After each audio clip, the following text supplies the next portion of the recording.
Assalamualaikum warahmatullahi wabarakatuh. Kembali lagi di channel Pak Iris. Kali ini Pak Iris akan membahas part 2, yaitu soal uraian dan pembahasannya KSN Online IPS Terpadu tingkat provinsi 2020 yang diselenggarakan Kementerian Pendidikan Nasional, dan ini adalah logo kompetisi sains nasional berdasarkan pengalaman dan penelusuran. Di part 2 ini membahas uraian, di part 1-nya membahas pilihan ganda. Sebelum dibahas, mari jangan lupa like, subscribe, dan share. Semoga banyak manfaatnya. Mari kita bahas. Nomor 1, apa dampak sosial dari pembangunan? Menurut Muhammad Ali, pembangunan adalah upaya terencana. Untuk apa? Menaikkan taraf hidup, kesejahteraan, dan kualitas manusia. Apabila bicara dampak, maka akan negatif dan positif. Di samping adalah ada gambar bagaimana pembangunan infrastruktur jalan tol dan pembangunan pabrik atau perusahaan. Apa dampak negatifnya? Bisa terjadi konflik pembebasan lahan dengan warga seperti ganti rugi. Kedua, adanya penggusuran lahan atau rumah secara paksa, pelanggaran HAM. Ketiga, beradaptasi dengan lingkungan baru yang bisa memicu culture shock, perasaan terkejut, gelisah, atau anomi ketidakcocokan. Dampak positif, konektivitas antar ruang semakin luas dan cepat. Kedua, adanya mobilitas penduduk sehingga berkembangnya perekonomiannya. Ketiga, terjadi asimilasi dan akulturasi semakin heterogen penduduknya karena terjadi interaksi sosial penduduk yang berbeda suku, budaya, dan agama. 4. Membuka kesempatan kerja dan kesejahteraan. Nomor 2, bagaimana keadaan ekonomi pasca terjadi vulkanik? Jadi setelah terjadi bencana alam. Dampak negatif, kehilangan tempat tinggal dan tempat kerja, bisa juga nyawa ya. Nomor 2, menurunnya penghasilan masyarakat sekitar. Ketiga, terhambatnya kegiatan ekonomi, produksi, distribusi, dan konsumsi sehingga terjadi kelangkaan. Dampak positif, beradaptasi dengan jenis pekerjaan baru, semisal petani menjadi pedagang. Kedua, relokasi tempat yang lebih aman sehingga mengurangi resiko negatif dari kehilangan mata pencaharian. Ketiga, berpotensi mengembangkan sektor jasa menjadi tempat pariwisata. Ini contoh gambar Gunung Merapi tahun 2010 dan ini dampaknya luar biasa. Nah, gambar satu lagi ini adalah seorang penduduk Sleman yang membuka museum mini ya, bagaimana dahsyatnya ketika terjadi gunung api. Ini pun bisa membuat orang penasaran untuk mengunjungi museum mini tersebut. Kita lanjut. Nomor 3, apa perbedaan antara urbanisasi dan urbanisme? Urbanisasi adalah perpindahan penduduk dari desa ke kota atau terjadinya masyarakat perkotaan. Sedangkan urbanisme adalah sikap dan cara hidup orang kota, perkembangan daerah perkotaan atau ilmu tentang kehidupan kota. Di sini ada gambar ilustrasi bagaimana orang-orang berbondong-bondong dari desa ke kota. Kemudian gambar berikutnya adalah bagaimana daya tarik kota bagi orang desa sehingga terjadi urbanisasi. Gambar di samping ini negara rimba Nusa. Ini adalah urbanisme. Bagaimana ketika Presiden Joko Widodo telah mengumumkan ibu kota baru pengganti Jakarta, 2 kabupaten di Kalimantan Timur, yakni Kabupaten Penajam Pasir Utara dan Kabupaten Kutai Negara, dibuatlah sayembara oleh PUPR. Ini desain yang pemenang nomor 1. Contohnya ini adalah bagaimana desain Istana Negara. Kemudian ini adalah Monumen Pancasila. Inti dari konsep negara rimba Nusa ini adalah konsep perkotaan yang modern tetapi bisa bersatu dengan atau berharmonisasi dengan alam yang ada di Kalimantan. Nah, ini adalah contoh tentang urbanisme. Kita lanjut. Nomor 4, sebutkan minimal 5 faktor pendorong pembangunan. Faktor pembangunan pertama adalah meningkatkan kesejahteraan masyarakat. Kedua, kemajuan ilmu pengetahuan dan teknologi. Ketiga, mengurangi kemiskinan dan pengangguran. 4, meningkatkan devisa negara. 5, pemerataan akses fasilitas. 6, tersedianya sumber ekonomi alam, manusia, modal, dan kewirausahaan. 7. Memenuhi kebutuhan manusia. 8. Pertumbuhan ekonomi. Di samping adalah gambar tambang PT Freeport Indonesia tentang tambang emas. Berikutnya perusahaan tekstil atau garmen. Kemudian gambar MRT Jakarta memenuhi kebutuhan apa? Transportasi di Jakarta supaya tidak macet ya. Kemudian gambar berikutnya adalah iptek untuk memudahkan kehidupan manusia sehari-hari. Gambar berikutnya adalah ilustrasi bagaimana pertumbuhan ekonomi harus naik agar lebih sejahtera dengan adanya pembangunan baik rakyatnya ataupun negara. Kita lanjut. Nomor 5, apa dampak letak geografis Indonesia? Letak geografis adalah suatu daerah dilihat dari kenyataannya di bumi. Nah, Indonesia berada di posisi silang benua Asia dan benua Australia serta 2 samudra yaitu Hindia dan Pasifik. Dari letak geografis ini akan memberikan dampak positif dan negatif. Positifnya adalah secara ekonomi berkembangnya pusat perdagangan. Yang kedua, secara sosial terjadi interaksi dengan negara lain di ASEAN, semisal. Ketiga, budaya terjadinya asimilasi dan akulturasi. Politik, wilayah Indonesia terbesar di ASEAN. Dampak negatifnya, secara ekonomi rawan pencurian ikan, pasir dan kayu. Secara sosial, penyelundupan narkoba dan hewan langka. Secara budaya, konflik beda suku atau etnis. Politik, konflik batas negara di ASEAN seperti sengketa Sipadan dan Ligitan menjadi wilayah Malaysia 17 Desember 2002. Nah, ini kondisi geografis Indonesia dipengaruhi letak geografisnya. Dampaknya adalah Indonesia menjadi aneka ragam, pencaharian, pola permukiman, tradisi, adat istiadat, budaya dan aspek kehidupan sosial. Nomor 6, bagaimana upaya revolusi hijau pada masa Orde Baru? Jadi cara upayanya, kita lihat pengertiannya. Revolusi hijau adalah penggunaan teknologi budidaya dalam pertanian. Pada Repelita 1 1969, revolusi hijau diterapkan dengan fokus pada peningkatan hasil pertanian yaitu beras. Ada 4 program yaitu intensifikasi pertanian, ekstensifikasi pertanian, diversifikasi pertanian, dan rehabilitasi. Intensifikasi pertanian yaitu panca usaha tani, yakni pemilihan bibit unggul, pengaturan irigasi, pemupukan, teknik pengolahan tanah, dan pemberantasan hama. Ekstensifikasi pertanian, perluasan area pertanian yang sebelumnya belum dimanfaatkan. Contoh yaitu hutan, lahan gambut, padang rumput untuk lahan pertanian. Ketiga, diversifikasi pertanian, pengolahan sumber daya pertanian ke beberapa aktivitas lainnya yang menguntungkan. Contoh, menanam beberapa jenis tanaman dalam satu lahan. Rehabilitasi, usaha meningkatkan hasil pertanian dengan cara memperbarui segala hal terkait pertanian, semisal memperbaiki sawah tada hujan menjadi sawah irigasi. Dampak positif revolusi hijau adalah meningkatnya kesejahteraan petani, menguatnya perekonomian pedesaan, ketahanan pangan nasional.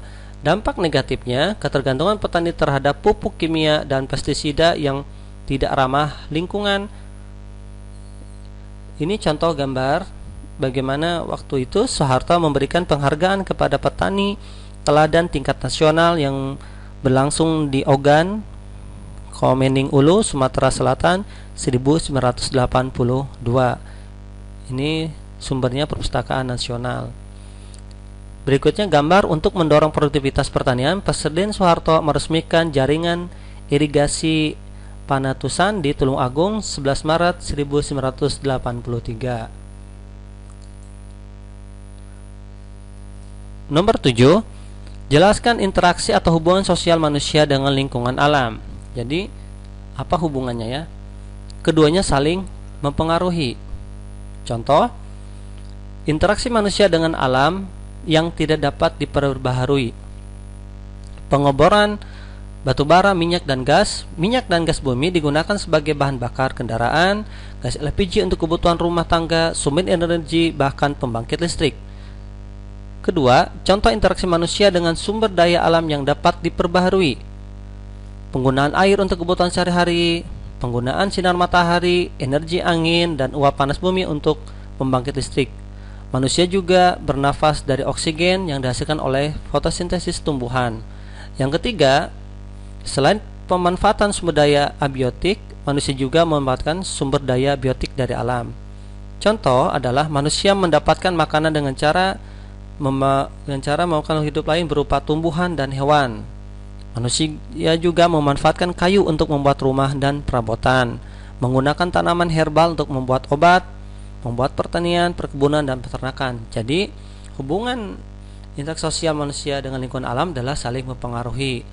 Ini contoh gambar apabila seorang nelayan, ya, di sini ada banyak sampah, limbah. Jelas nelayan ini akan berdampak negatif.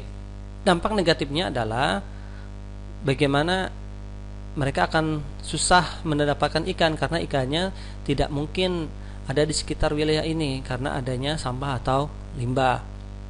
Nah, gambar yang kedua, bagaimana orang sedang kerja bakti membersihkan saluran irigasi supaya saluran irigasi ini bisa dengan baik mengaliri sistem sawahnya. Apabila manusia tidak ramah dengan lingkungan, maka alam pun tidak akan ramah kepada kita. Maka akan terjadi kerusakan atau bencana alam. Itulah maksud saling mempengaruhi. Nah, ini gambar ketiga adalah bagaimana alam memberikan tanah yang subur lalu dimanfaatkan oleh seorang petani untuk kebutuhan manusia, ya. Kita lanjut. Nomor 8, sebutkan minimal 2 dampak reklamasi pantai. Apa itu reklamasi? Secara sederhana adalah yaitu wilayah perairan pantai menjadi daratan dengan cara mengubah permukaan tanah yang rendah menjadi lebih tinggi. Menurut Undang-Undang Nomor 27 Tahun 2007 tentang pengelolaan wilayah pasir dan pulau kecil, reklamasi adalah meningkatkan manfaat sumber daya lahan yang ditinjau dari sudut lingkungan dan sosial ekonomi melalui pengerukan, pengeringan lahan atau drainase. Apa dampak positifnya? Reklamasi adalah terciptanya lahan baru bagi sebuah kota atau negara untuk pemekaran wilayah, tata daerah pantai, dan pengembangan wisata. Dampak negatif, merusak alam dan biota laut, seperti pencemaran laut, berpotensi mengakibatkan sedimentasi tanah dan laut, perubahan hidrooceanografi, kerusakan habitat dan ekosistem laut, potensi pencemaran udara, akses masyarakat ke pantai menjadi terbatas, serta peningkatan keruhnya air bersih maupun air laut. Namun di sini ada beberapa gambar beberapa negara yang sukses melakukan reklamasi, seperti reklamasi daratan Songdo di Korea Selatan, hampir 38.000 hektar menjadi suatu kota yang modern.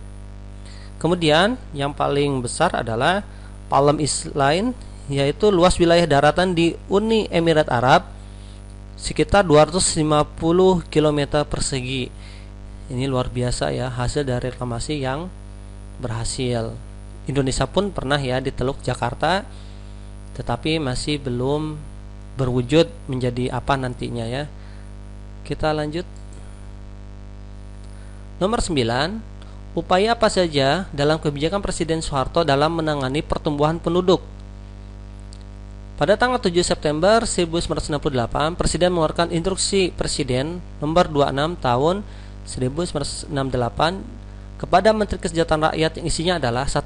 Membimbing, mengkoordinir serta mengawasi segala aspirasi yang ada di dalam masyarakat, yaitu bidang keluarga berencana.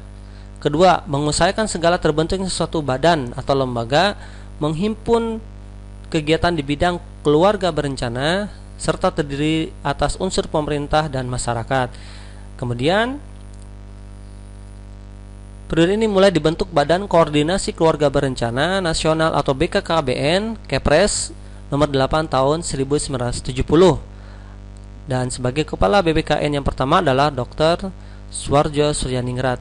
Kesimpulannya adalah dari kebijakan keluarga berencana akan berdampak pada kebijakan penundaan usia perkawinan, penjarangan kelahiran, pembinaan ketahanan keluarga, dan peningkatan kesejahteraan keluarga kebijakan dalam pemerataan penduduk, maka dilakukan transmigrasi. Jadi kata kunci menangani pertumbuhan penduduk adalah program keluarga berencana yang sukses dan luar biasa pada saat zaman Presiden Soeharto.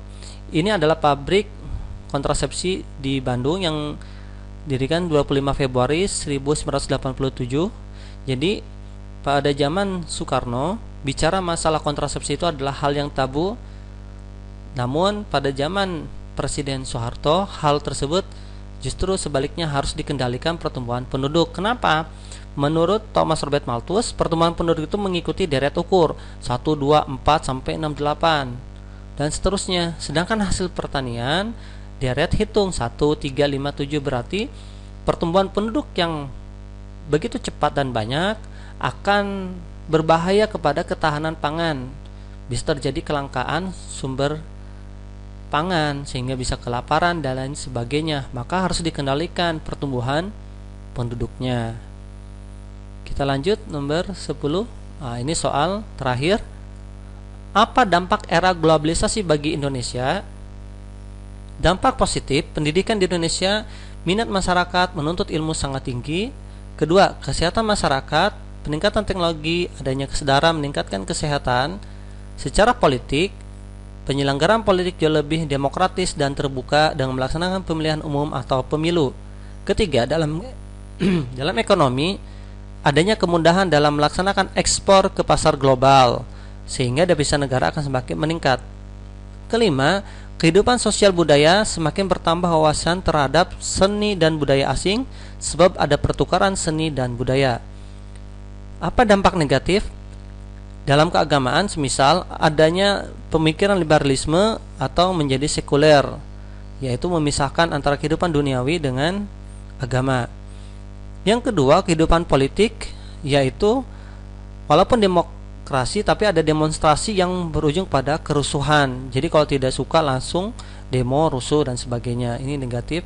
Ketiga, dalam ekonomi adanya kapitalisme, yaitu menyebabkan pemilik modal yang berasal dari luar negeri bisa menguasai pasar dalam negeri dan memanfaatkan para pemilik modal dalam negeri yang kecil. Jadi mematikan usaha kecil yang di Indonesia. Ini harus hati-hati ini. Yang keempat, sosial dan budaya, hedonisme, cinta duniawi dan individualis. Ini contoh ilustrasi bagaimana iptek bisa secara mengglobal, mendunia ya. Kemudian contoh gambar kedua adalah ilustrasi bagaimana ekspor import bisa terjadi secara internasional. Oke, terima kasih atas perhatiannya. Semoga bermanfaat. Jangan lupa like, subscribe dan share supaya makin banyak manfaatnya.